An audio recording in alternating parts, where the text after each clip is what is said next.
নমস্কার বন্ধুরা, কেমন আছো তোমরা? আশা করছি ভালো আছো। আমিও ভালো আছি। তো আজকে নিয়ে আসলাম একদম নিরামিষ একটা রেসিপি, লাউ লাউ ঘন্ট যাকে বলে। হ্যাঁ, আমরা এটাকে না লাউয়ের ঝালিয়ে বলি, তবুও অনেকে লাউ ঘন্ট বলে। একদম নিরামিষ করে রান্না করবো আজকে।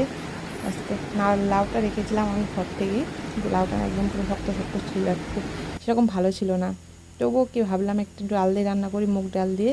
তো যেদিন মানে নিরামিষ থাকে, তো লাউ ঘরে থাকলে আমি এই রেসিপিটা করি।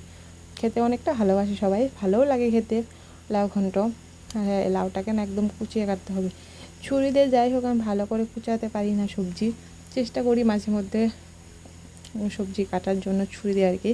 তো আজকে না একদম বটি নিয়ে বসে গেছি, কারণ লাউটা একদম কুচাতে হবে, তো কুচিয়ে কাটলে মানে লাউ ঘন্টটা ভালো হয় খেতে। হ্যাঁ, সবজি কাটা নিয়ে খাওয়া নিয়ে অনেকটা মানে ভালো হয়। সবজি কাটা যদি ভালো হয় না, রান্নাটাও ভালো হয়।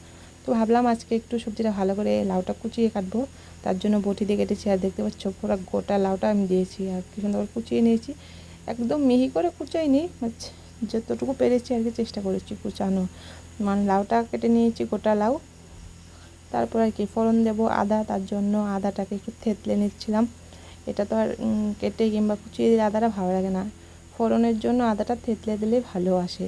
আদা হোক রসুন হোক, তার জন্য আদাটা থেতলে নিলাম। আর এই আমার কড়াই কোণ বসিয়ে দিয়েছি, আমার কড়াই কোণে রান্না হবে। তো কড়াই কোণে দিয়ে দিলাম হালকা একটু তেল, তেল খুব কম পরিমাণে দিয়েছি। আর ফোড়নটা দিলাম পাঁচফোড়ন আজকে। আর এই লাউ ঘন্টতে না পাঁচফোড়নটাই বেশি ভালো লাগে আর কি। তো 2-3টে শুকনো লঙ্কা, যে যেরকম খায় আর কি। আর একটু আদাটুকু, যতটুকু আদাটা থেতলিয়েছিলাম আর কি। তো আদাটা হালকা একটু রঙ এসে গেছে, গন্ধটা ছেড়েছে আদার। তারপর দিয়ে দিলাম মুগ ডালটা ভালো করে ভেজে নিলাম, লাল লাল করে ভেজে নিয়ে তারপর দিয়ে দিয়েছি কাঁচা লঙ্কা। এখানে কোনো বাটা মশলা ইউজ হবে না। তো যার যেরকম মনে হয়, যদি ইচ্ছে হয় তো একটু জিরে বাটা দিতে পারো, তো আমি এটা একটু জিরে বাটা দিয়ে করেছি। যাই হোক, লাউ তো সব কিছু ডাল বাটা ভাজা হয়ে গেল। তারপর দিয়ে দিলাম লাউ কোচানোটা। লাউটা হয়তো কুচিয়ে নিয়েছিলাম আগেতেই, তো লাউটা কোচানো হয়ে গেছিলো, ওই লাউ কোচানোটা দিয়ে দিলাম। হ্যাঁ, আমি লাউয়ে কিন্তু জল দেবো না, বিনা জলে রান্নাটা হবে। লাউটা একটু লবণ দিয়ে দিলাম, আর একটু ঢাকনা দিয়ে দিলে না অনেকটা পরিমাণে জল বেরিয়ে আসবে। লাউ সবজিতে জলটা না দিলেই চলে, দেওয়ার দরকার হয় না, বাস মাছ দিয়ে রান্না হলে একটু হালকা একটু দিতে হয়। তো এটাতে আমি লাউ ঘন্ট করবো, তো এই নুন জলেই সেদ্ধ হয়ে যাবে। নুন যতটুকু দিয়েছি, লাউয়ের থেকে যে পরিমাণে জল ওঠে না, আর কি বলবো, লাউটা আরামসে সেদ্ধ হয়ে যাবে। আর দেখতেই পাচ্ছ বিনা জলে কতটা লাউ জল উঠে গেছে। সেটা ডালটাও সেদ্ধ হয়ে যাবে, লাউটাও সেদ্ধ হয়ে যাবে। আর লাউয়ে না হলুদটা আমি পরে দিই। আমি শুনেছি লাউয়ে নাকি হলুদটা আগে দিতে নিই, না হলে লাউটা মানে ভালো করে সেদ্ধ হয় না, তার জন্য আমি হলুদটা পরে দিই।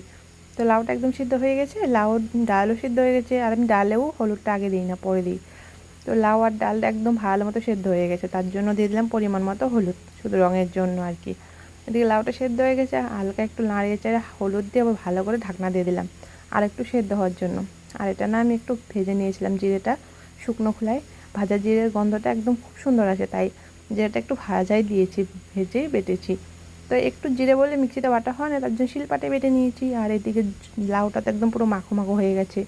দিয়ে দিলাম জিরে বাটা দিয়ে হালকা একটু নাড়াচাড়িয়ে, মানে বেশিক্ষণ জাল দিতে হয়নি, দিয়ে দিয়েছি। জিরে বাটা দিয়ে হালকা নাড়াচাড়া দিয়ে তারপর নামিয়ে নিলাম। এদিকে দেখতেই পাচ্ছ কী সুন্দর লাউ ঘন্টটা হয়েছে না? হ্যাঁ, খেতে কিন্তু দুর্দান্ত স্বাদ হয়েছিল। মানে কি বলবো, নিরামিষ বলতে অনেক সুন্দর হয়েছিল। যাই হোক, তোমরা একবার বাড়িতে ট্রাই করে। ভালো থাকবো সবাই, টাটা।